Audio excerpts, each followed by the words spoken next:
दोस्तों, middle east के लगभग सभी देश इतने अमीर क्यों हैं?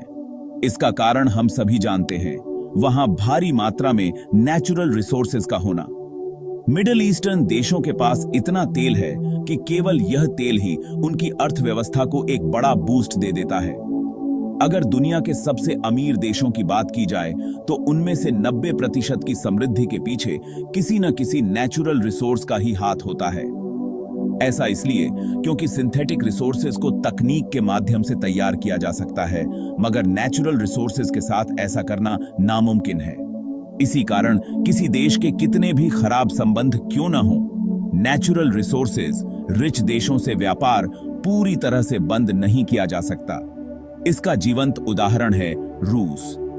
पश्चिमी देश रूस से भले ही नाराज हों, लेकिन अंततः उन्हें रूस की तेल आपूर्ति का उपयोग करने के लिए मजबूर होना पड़ता है, जिससे रूस की अर्थव्यवस्था युद्ध के बावजूद स्थिर बनी हुई है। इस मामले में दुनिया का एक महाद्वीप बहुत ही खुशकिस्मत है। इस महाद्वीप में दुनिया का 40% सोना मौजूद है। यहाँ पूरी दुनिया के सबसे ज्यादा हीरे पाए जाते हैं, चाहे कोबाल्ट, प्लेटिनम या यूरेनियम हो। इस महाद्वीप के पास इन सब के सबसे बड़े भंडार हैं। इसके बावजूद अफ्रीका के हालात इतने खराब हैं कि वहां रहने वाला लगभग हर दूसरा व्यक्ति गरीबी रेखा से नीचे जीवन जीता है। अगर अफ्रीका के पास हमेशा से नेचुरल रिसोर्सेज का इतना बड़ा खजाना है, तो आखिर कोई अफ्रीकी देश इसका सही इस्तेमाल करके अमीर क्यों नहीं हो पाया? आज का यह वीडियो आपको न सिर्फ एक अच्छे प्रशासन की वैल्यू सिखाएगा, बल्कि ग्लोबल पॉलिटिक्स की डार्क साइड से भी रूबरू करवाएगा। तो हेलो दोस्तों, मैं हूं सुधीर कुमार और चलिए शुरू करते हैं। दोस्तों, अफ्रीका के हालात आज भले ही जैसे भी हों, लेकिन उसका इतिहास हमेशा से अमीर और ताकतवर लोगों से भरा रहा है। मानव इतिहास का सबसे अमीर व्यक्ति माने जाने वाला मानसा मूसा भी अफ्रीका के माली साम्राज्य का था। उसके पास इतना धन था कि वह खड़े खड़े पूरी दुनिया को कई बार खरीद सकता था। अफ्रीका में मानसा मूसा के अलावा भी कई ऐसे लोग रहे हैं जिनकी संपत्ति का कोई मुकाबला नहीं था, लेकिन अफ्रीका के हालात खराब होना शुरू हुए 15वीं सदी से, जब अफ्रीका के प्रमुख हिस्सों को यूरोपियन वर्ल्ड पावर जैसे ग्रेट ब्रिटेन, फ्रांस, पुर्तगाल, जर्मनी, स्पेन, इटली और बेल्जियम ने उपनिवेश बनाना शुरू किया। दक्षिण अफ्रीका 1652 में औपचारिक रूप से उपनिवेशित हो गया था। इसके साथ ही पूरे अफ्रीकी महाद्वीप का पतन शुरू हो गया। उपनिवेशवाद की सच्चाई को हम भारतीयों से बेहतर कौन समझ सकता है? पश्चिमी देशों ने धीरे धीरे अफ्रीका पर अपनी पकड़ मजबूत की, वहां के कल्चर में हस्तक्षेप किया और अफ्रीकियों को इतना दबा दिया कि पूरा महाद्वीप एक तरह से यूरोप का गुलाम बन गया। इसके बाद अफ्रीका के लोगों का शोषण करके उनके कीमती संसाधनों को लूटना शुरू हो गया। अफ्रीका की खदानों में अफ्रीकी मजदूरों से जबरन काम करवाकर जो माल मिलता था, उसे यूरोप में भेजा जाता था और वहां की अर्थव्यवस्था को समृद्ध किया जाता था। इससे बदले में अफ्रीका को न तो बुनियादी ढांचा मिला, न ही पैसा। इसका नतीजा यह हुआ कि अफ्रीका के साम्राज्य समय के साथ खत्म होते चले गए और आज भी उनकी भरपाई नहीं हो पाई है।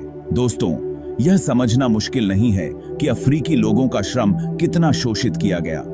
हालांकि वे इस अन्याय से गुस्सा थे, लेकिन शुरुआत में प्रतिक्रिया नहीं देते थे।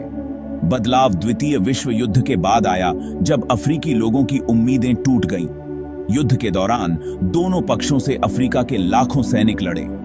एक अनुमान के अनुसार करीब 13 लाख अफ्रीकी सैनिकों ने दूसरे विश्व युद्ध में हिस्सा लिया था।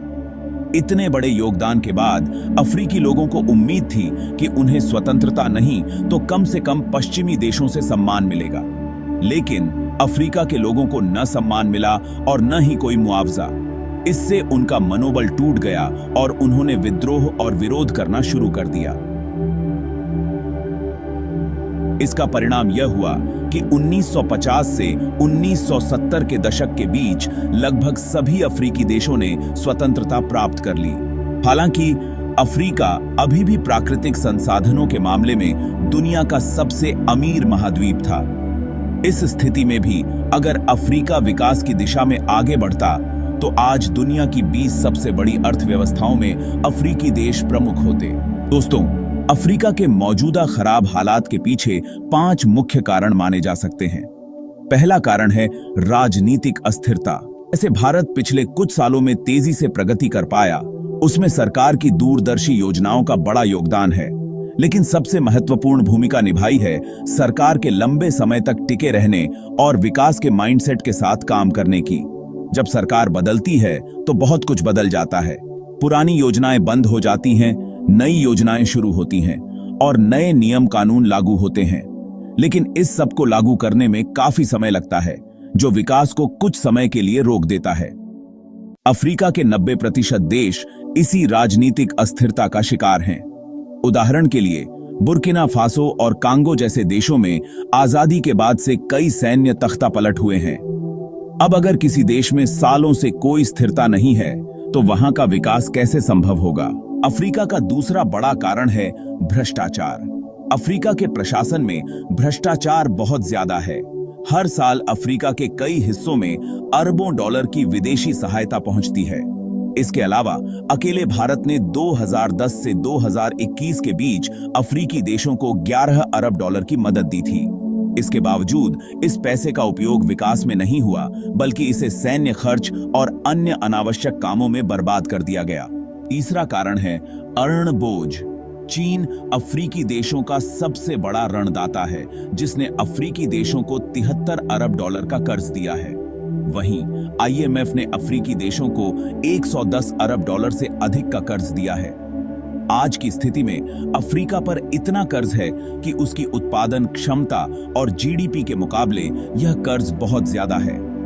अब अगर आप बुनियादी अर्थशास्त्र का भी उपयोग करें तो इतने कर्ज के बोझ के कारण किसी भी देश की मुद्रा की अंतर्राष्ट्रीय बाजार में कभी भी अच्छी वैल्यू नहीं हो पाती। इस कर्ज के कारण वहां बड़ी कंपनियां और कॉरपोरेट्स अपने इंफ्रास्ट्रक्चर सेटअप नहीं कर पाते, जिससे वहां आने वाले विदेशी निवेश की दर काफी हद तक रुक जाती है। इसके साथ ही जो नौकरियां वहां के लोगों को मिल सकती थीं, उनका ग्राफ भी तेजी से गिरता चला जाता है। चौथा बड़ा कारण है स्वास्थ्य और शिक्षा की बदहाली। अफ्रीका के कई देशों में आज भी अधिकतर लोगों को साफ पानी तक की सुविधा नहीं है। ऐसे में स्वास्थ्य सेवाओं की स्थिति का अंदाजा लगाया जा सकता है।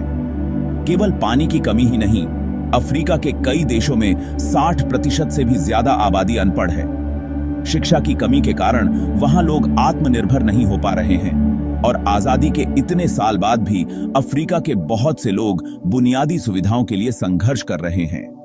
एक आंकड़े के अनुसार अफ्रीका में करीब 16 करोड़ लोग भूखमरी का सामना कर रहे हैं। इतनी गंभीर स्थिति होने के बावजूद अफ्रीका के ज्यादातर देश अब तक इस ओर ध्यान नहीं दे रहे हैं। उन्हें अपने देश में दंगों और राजनीतिक अस्थिरता से निपटने की फुर्सत ही नहीं मिल रही। अफ्रीका में कुछ देश जरूर हैं जो धीरे धीरे अपने माइंडसेट को बदलकर वैश्विक अर्थव्यवस्था का हिस्सा बनने की कोशिश कर रहे हैं, जैसे जिबूती और लीबिया। जिबूती में विकास की दर में इजाफा देखा जा रहा है और लीबिया भी अपने संसाधनों का बेहतर उपयोग करने की दिशा में कदम बढ़ा रहा है।